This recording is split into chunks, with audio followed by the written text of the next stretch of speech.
मुसीब भाई, आप जिस तरह से आज यहाँ पर काशीगांव पुलिस स्टेशन में आए हैं, वही सारे रिक्शा वाले जो पिछले बार जो है थोड़ा परेशान नजर आ रहे थे और पुलिस से उनको काफी डर लग रहा था, सामने नहीं आ रहे थे, तो इस वक्त आपने ऐसा क्या किया है जिस वजह से इनके चेहरे पर वो खुशी देखी? देखिए, मैं सबसे पहली बात आपको बताना चाहूँगा, आप लोगों ने देखा था जो ढाचकुल पाड़े के जो वारदात हुई थी, उसमें हम सब लोगों ने देखा था, उसमें एक वन साइड FIR लॉन्च हुई थी, जिसमें हमारा यही पुलिस प्रशासन से हमारी रिक्वेस्ट थी कि क्रॉस FIR इसमें दर्ज हो, क्योंकि दो ग्रुप के बीच में झगड़ा हुआ था और देखा गया था कि दोनों के हाथ में वेपन थे, दोनों ने अनलॉफुल असेंबली क्रिएट किए थे, लेकिन कहीं ना कहीं एक वन साइड FIR लॉन्च हुई थी। फिर उसके एक हफ्ते के बाद में हमने देखा एक FIR तो लॉन्च हुई थी, लेकिन वो सिर्फ एक फॉर्मेलिटी के हिसाब से लॉन्च हुई थी। उसमें जो सेक्शन थे वो सिर्फ एक बेलेबल सेक्शन था, जिसमें हम सेटिस्फाई नहीं थे। तो उसके बाद में हमने एक एप्लीकेशन दी है सीनियर साहब को, कमिश्नर साहब को और DCP साहब को कि एज पर एविडेंस, सारे वीडियोज़ है इसमें, फोटोज़ है, एज पर एविडेंस जो FIR में जो सेक्शंस बैठते वो सेक्शंस आप लगाइए, क्योंकि कहीं ना कहीं देखा गया सिर्फ एक ही ग्रुप के ऊपर आपने n नंबर ऑफ सेक्शन लगाए और दूसरे ग्रुप के ऊपर आपने सेक्शन ही लगाए। कानून जो है वो हर व्यक्ति के लिए उतना ही है, लेकिन कहीं ना कहीं एक पॉलिटिकल प्रेशर से एक ही पर्टिकुलर कम्युनिटी को टारगेट किया गया था और दूसरी तरफ सेक्शन नहीं लिए गए थे। फिर उसके बाद में हमने हाईकोर्ट में हमने रिट पिटीशन फाइल किया। रिट पिटीशन फाइल करने के बाद में जब आर्ग्यूमेंट हुई, एक डायरेक्शन पास हुआ था रिट पिटीशन में हमारे हाईकोर्ट में कि DCP साहब को एक डायरेक्शन गया था कि 3 वीक्स का आपको टाइम दिया जा रहा है, उसमें आपको पूरा डिटेल में रिप्लाई फाइल करना है। लेकिन उसके बावजूद भी DCP साहब का रिप्लाई उसमें फाइल नहीं हुआ था। फिर 17 तारीख को हमारी फिर से आर्ग्यूमेंट थी, तो उसमें ऑनरेबल हाईकोर्ट से उनको 2 दिन का टाइम दिया गया कि 2 दिन के अंदर आप रिप्लाई फाइल करो। फिर उसके बाद में देखा गया वो 2 दिन के अंदर जो पेटिशनर थे हमारे, इनकी स्टेटमेंट ली गई और एज पर वीडियो और जितने एविडेंस थे 8 से 10 सेक्शन उसमें लगे गए, अनलॉफुल असेंबली के, आर्म्स एक्ट के, राइटिंग के, जो सेक्शन थे सारे सेक्शन उसमें ऐड हुए। फिर आज हमारी तारीख थी कोर्ट में, इसमें DCP साहब ने एक एफिडेविट भी फाइल किया DCP साहब ने हाईकोर्ट में, और इसमें DCP साहब ने वो सारी चीज़ें बताई कि किसी कारण की वजह से वो रिप्लाई फाइल नहीं कर पाए थे, लेकिन कल और परसों में वो पेटिशनर को बुलवाए सीनियर साहब के थ्रू और हमारे काशीगांव पुलिस स्टेशन में सारे सेक्शन ऐड हो गए। इससे हम सेटिस्फाई है, क्योंकि कहीं ना कहीं ये देखा गया था कि पॉलिटिकल प्रेशर से पुलिस ने सेक्शन ऐड नहीं किए थे, लेकिन हमको हमारी जुडिशरी सिस्टम पे भरोसा है और वहाँ से डायरेक्शन आया और लोगों को न्याय मिला और सारे लोगों को अभी एक फिर से उम्मीद जाग गई कि कानून सबके लिए है। सर, आप जो इनके लिए एक एडवोकेट की तरफ से आपने हाई कोर्ट के अंदर पे जो पिटीशन लाती जी, पार्टी किसे बनाया था?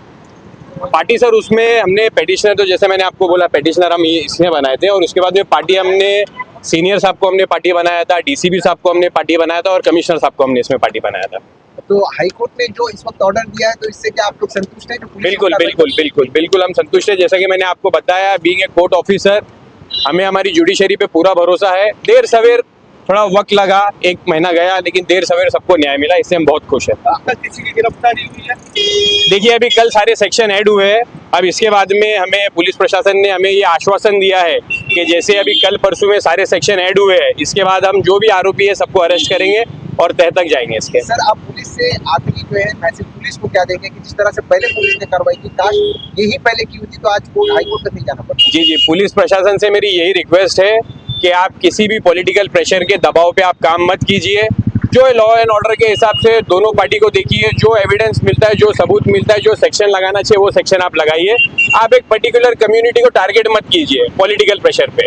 अगर आप वो टारगेट करते हैं तो उसके बाद में, लेकिन ठीक है, आप ये जो टारगेट कर रहे हैं, उसके बाद में हम हाईकोर्ट गए, हाईकोर्ट से हमें न्याय मिला, ये सारी चीज़ें हुई। यही चीज़ अगर आप पहले करते तो हमें इतना ये सारी चीज़ें की भागदौड़ नहीं करनी पड़ती थी। तो आपको मैं आपके माध्यम से पुलिस प्रशासन को यही कहना चाहूँगा कि पॉलिटिकल प्रेशर में आकर आप कोई भी एक गरीब लोगों पर, एक पर्टिकुलर कम्युनिटी को टारगेट मत कीजिए सर, क्योंकि हमारा भरोसा है आप पर, हमारा भरोसा था, है और रहेगा, तो इसे आप खराब मत कीजिए। यही मेरी रिक्वेस्ट है सर। दोनों समुदाय के लोगों को क्या मैसेज देना चाहिए? देखिए, दोनों समुदाय के लोगों को मेरा यही मैसेज है कि हिंदू, मुस्लिम, सिख, ईसाई का हमारा जो भाईचारा है मेरा भाईंदर का, वो था, है और हमेशा रहेगा। ये पॉलिटिशियन जो है वो धर्म की राजनीति जो कर रहे हैं, वो अपने गलत इरादे में कभी कामयाब नहीं होंगे इंशाल्लाह।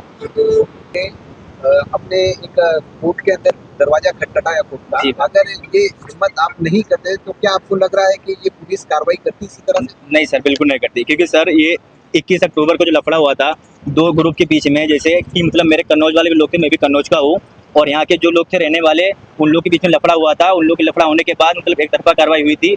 हम लोग ने बहुत कोशिश की थी सर, यहाँ पे कंप्लेंट की थी, यहाँ से CPO से DSP हर जगह गए थे हम लोग, तो वहाँ से कोई कार्रवाई नहीं हुई थी। क्योंकि 4 दिन तक मेरा एक किराने का शॉप है वहाँ पे, मेरा इस लफड़े से कुछ मैटर भी नहीं था। इसके बावजूद भी मेरे दुकान पे हमला किए थे। दुकान पे हमला करने के बाद मेरा रिक्शा तोड़े थे। रिक्शा तोड़ने के बाद और हम मेरे भाई को मतलब भाई जो भी दोस्त लोग हैं उन लोग को मारने पीटने के बाद वो लोग मतलब एक तरफा कार्रवाई करके, और जिस बंदे से तो लफड़ा हुआ था आनंद हो जा रहा था मतलब ऐसे मेडिकल के लिए, वो बेचारा यहाँ कंप्लेंट लिखाने के लिए आया था, उसको बिठा लिए थे। और बाकी 50 से 60 लोग के ऊपर मतलब ये लोग मतलब FIR किए थे, मतलब ये लोग मतलब लफड़ा किए। यहाँ तक मेरा कहना पुलिस प्रशासन से यही था सर कि मतलब जैसे लफड़ा किए दो ग्रुप के बीच में, तो दोनों ग्रुप के बीच में जो भी लफड़ा करे थे, सब पे कार्रवाई होना चाहिए। जिसके हाथ में बाम्बू है, रोड है, मतलब मेरे मतलब लोग हैं जो OP हो जो सामने वाले से, उनके दोनों के ऊपर कार्रवाई करना चाहिए था। तो सर ने यहाँ पे हम लोग रोज आए थे, 4 दिन हम लोग यहाँ पे आए। सर ने मुझे भरोसा दिलाया कि हाँ आज करेंगे कल करेंगे, ऐसा कुछ भी नहीं हुआ। क्योंकि पूरा 1 महीना तक, अभी 1 महीने से ऊपर हो गया। फिर मेरी मुलाकात मोहसिन भाई से हुई, एडवोकेट है हमारे, इनसे मुलाकात हुई। ये भाई मेरे को बोले हम इंसाफ दिलाएंगे, भाई मेरे को बताए, तो हम मतलब चलते रहे इनके इरादों पे। तो इंशाल्लाह हम हाई कोर्ट गए। हाई कोर्ट से आने के बाद आज जो देखिए 17 तारीख को हम लोग के FIR हुई है यहाँ पे। तो अभी वही पुलिस प्रशासन कहना चाहेंगे कि सर जैसे हम लोग गरीब लोग हैं, मतलब इसे चौकी में आए कंप्लेंट करने के लिए, आप लोग इंसाफ नहीं दिलाओगे तो हम लोग कहाँ जाएंगे? इंसाफ नहीं दिलाओगे बाद में फिर हम लोग जैसे अभी एक कानून है, फिर कानून हम लोग हाथ में लेंगे, फिर लफड़ा करेंगे, फिर और माहौल बिगड़ेगा ऐसे। तो यहाँ पे मेरा अंदर में लोग बहुत ज़्यादा बोले तो होता ना भाई, यही होता है कि मतलब हाँ हिंदू मुस्लिम का चल रहा है, कुछ भी होता ना हिंदू मुस्लिम करते हैं लोग, ऐसा भाई ऐसा कुछ नहीं। यहाँ पे सब हम लोग भाई खाने कमाने वाले हैं। यहाँ पे ये जो सब होता है ना, मतलब ये सर लोग जैसे पुलिस प्रशासन है, ये मतलब ऐसे सर लोग नेता के मतलब आने के मतलब दबाव में करते हैं, पॉलिटिशियन के दबाव में करते हैं। यहाँ तक ऐसा कुछ नहीं है सर। जैसे ये मतलब ये अपना पुलिस चौकी, हम लोग जैसे कुछ भी होता है हम लोग चौकी में आते, चौकी में प्रशासन ऐसे हम लोग को सपोर्ट नहीं था, इसलिए हमको दूसरी जगह भागना पड़ता है। फिर यहाँ से फिर 4 दिन 1 महीना हो गया धीरे धीरे करके। तो मोहसिन मेरे को भरोसा दिलाते थे कि भाई इंशाल्लाह काम होएगा आपका। काम होने के बाद अभी आज हम लोग काम हो गया। आज हम लोग बहुत खुश हैं माशाल्लाह भाई। हम लोग का कम से कम 1.5-2 लाख का नुकसान हो। मेरे किराना का शॉप है, दुकान भी बंद करा दिए, और दुकान में दूसरी जगह अभी खाली का, उसका मुझे एकदम कुछ भी नहीं मतलब गम नहीं है कि आज हम लोग की इंसाफ मिला। बस ये चाहता था, इंसाफ मिल गया मोहसिन भाई की वजह से। आखिरी मैसेज आप एकता के लिए, हिंदू मुस्लिम एकता के लिए क्या देंगे? नहीं भाई, हिंदू मुस्लिम ये कुछ भी नहीं है, ऐसा कुछ भी नहीं है। मतलब जैसे कुछ लोग सोचते हैं ना, मतलब जैसे मैंने बोला, इससे पहले मैंने बोला, हमारा हिंदू मुस्लिम सिख ईसाई का भाईचारा था, है और हमेशा रहेगा। और जो पॉलिटिशियन ये धर्म की राजनीति खेल रहे हैं, वो अपने गलत इरादे में इंशाल्लाह कभी कामयाब नहीं होंगे। हमारा भाईचारा हमेशा रहेगा इंशाल्लाह।